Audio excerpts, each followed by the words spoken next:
Good morning, everybody. So I've had the large Dagger Code now for the last probably 2 weeks. Haven't had a chance to paddle it on anything really like steep or manky yet, but I had the opportunity to have it out on the Golly last weekend. Before that, I had it out on the Doa, Shenandoah for a day. And yesterday, I took it on a little Class 3 creek here in the area when the rain brought the water up. So I just wanted to give you guys a quick review, my initial thoughts on how the boat feels for somebody that's a larger or extra large paddler like I am. Kind of do a walk around of the boat, take some measurements, and then put it out there for the extra large paddlers out there. I'm about 6'2", 270 pounds, so I'm on the higher end of the weight range. I've been paddling for about 30 years, and I've squeezed my butt into about every boat I can fit into. I'm not that tall of a guy, but I have big feet. I have size 15 feet, so that's a factor too. So, I just want to put something out there for the larger guys or gals. There's a lot of people that are in the medium range or even the small range that are putting stuff out there, but there's not a lot of info for us larger paddlers. So I figure, maybe that's my niche. So anyways, I'll go ahead and flip the camera around here and do a little walk around on the boat, and then we can talk about how I feel about it. All right, so here's the side view of the boat. Let me get down so you can get a better look at it. Crazy amount of bow rocker. It's got that huge bump in the back. It's not super easy to do a back deck roll with this boat, but it does roll. If you do C2C or sweep roll, it does roll super easy compared to some other creek boats I've been in, and even like my Rewind, this thing rolls super easy compared to that. It feels pretty confidence inspiring when you're paddling it. It's got a crazy amount of secondary stability. My only gripe with it so far paddling it is I'm used to paddling more planning hull boats. I kind of switched over to planning hull boats when they came out in the 90s, and I haven't really looked back.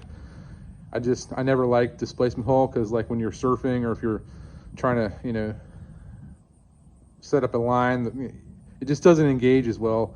It's not like you're on rails. It's all over the place. So I prefer that style boat, but this boat is kind of a hybrid. And even though I'm not exactly used to paddling that style boat, it does do fairly well. It just takes a little bit more to engage that, a little bit of edge it does have. You have to really lean into it to get it to go, but it does work fairly well. So I'll do a little walk around here so you can see.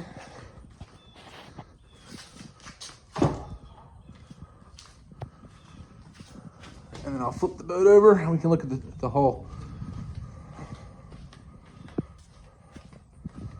Like I said, this the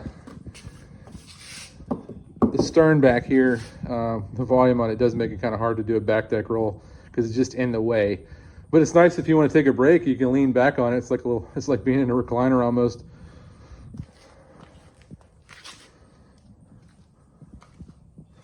Yes, standard Dagger contour ergo outfitting. The one mod I would say that if you guys don't do this, I would maybe do it, is I take and cut out a spot for my wrench back here, because especially my Rewind, I move the seat around a lot because it actually changes the dynamics of the boat quite a bit, especially if you're a heavier paddler. So what I do in all my boats is make a cutout in the back pillar here for the wrench, and I also have a little cutout for a screwdriver so that I can make adjustments to the outfitting on the fly if I'm on the river. Because like I said, in the Rewind, maybe not so much this boat, because once you get it set where you want it, it's going to stay. But the Rewind, I move that seat around all the time. If I'm running harder whitewater, I move the seat forward. If I'm running, like my average stuff, I leave it in the middle. And if I want to have it in party mode, I put it all the way back. And it changes the boat significantly. Just that little bit of, you could probably only move it I don't know, about that much, but it changes it, drastically, and the performance of the boat and how it handles.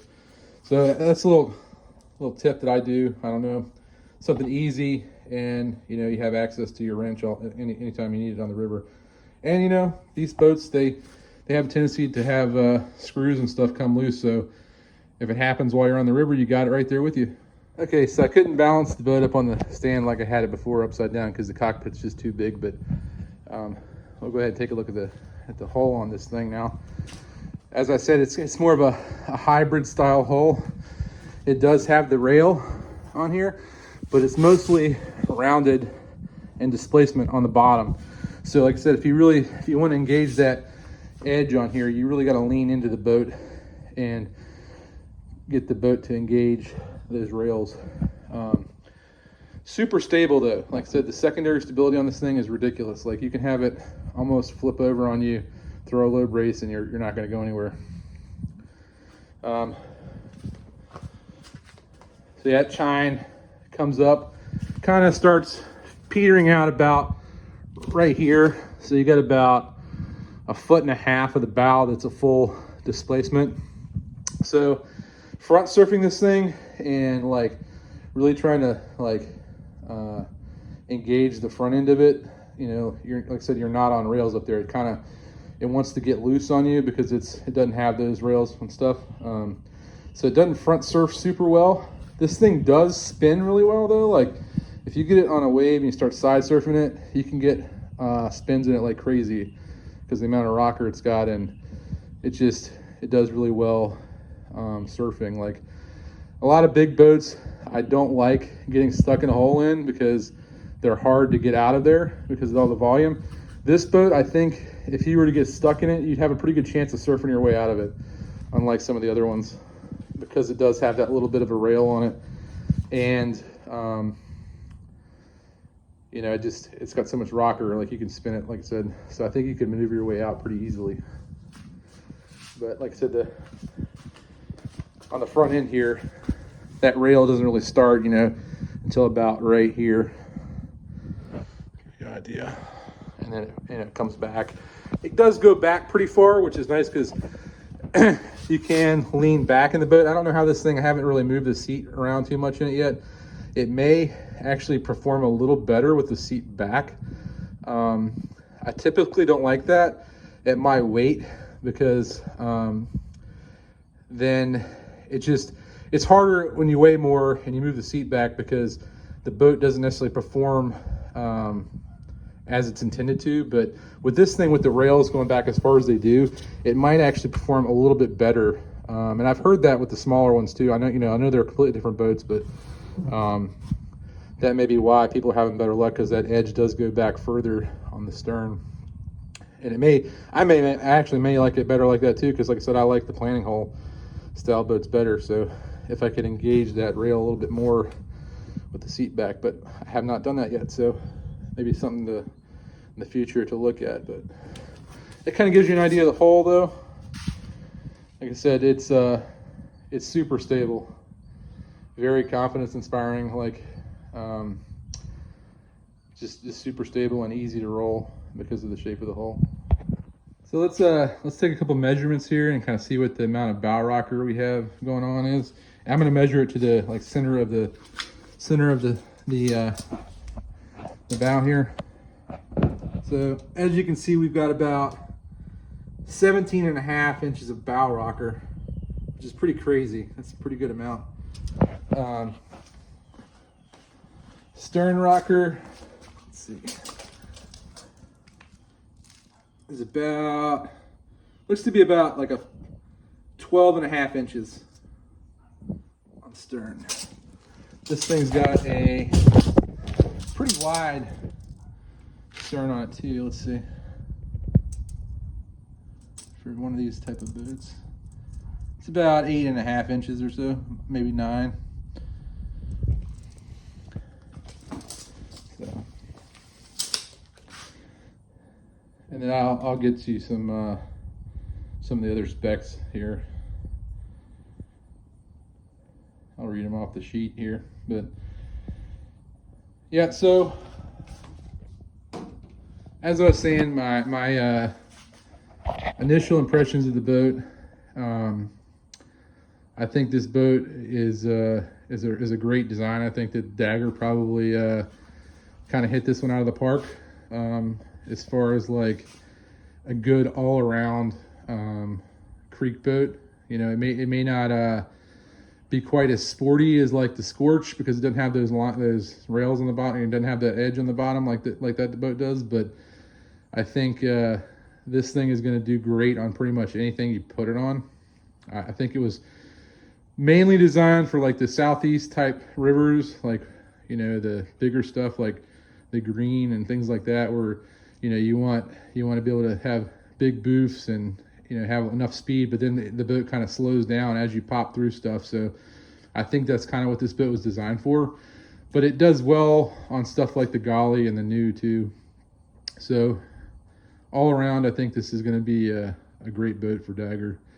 And so far I really like it. Like I said, I want to get it out on some harder stuff and see how it feels, but I think for somebody, like I said, my size, this boat's going to work out pretty great for a creek boat. Like I had a Phantom before, and, you know, the max weight, which I think is set at 250 on the Phantom, and I always take that kind of thing with a grain of salt because, like I said, I've been squeezing into boats that I'm too big for a long time. But that boat, I could make it work at my weight at 270, but it just doesn't perform like it probably should for somebody that weighs a little less. Like where I was displacing the water on the hull, I think it was slowing the boat down and making it harder to make moves I needed to make. But with this boat, it seems to float me quite a bit better, and I think I'm not going to have nearly as many problems as I did with that boat. Plus, with the Phantom, if I had the seat back, I could actually stern squirt the Phantom on a heavy eddy line. Where this boat, it's a lot harder to get that big old bulbous stern down, which is what I want. I don't want to have stuff popping me up places where I don't want to be popped up. So anyways, if you have any questions or anything like that, let me know. I think my brother might be putting this on his channel because, you know, he caters to the small kayakers out there, and I am totally opposite of him. You know, like I said, I'm 6'2", 270, and he is like 5'9", 5'10", like 135 pounds. So like we're totally opposite ends of the spectrum, which is kind of cool because we can give you two different perspectives on stuff. You know, I don't think that many people know that I'm that much bigger than him, but yeah. Anyways, like I said, if you have any questions, let me know, and I'll try to get back to you and give you my best opinion on it. Peace.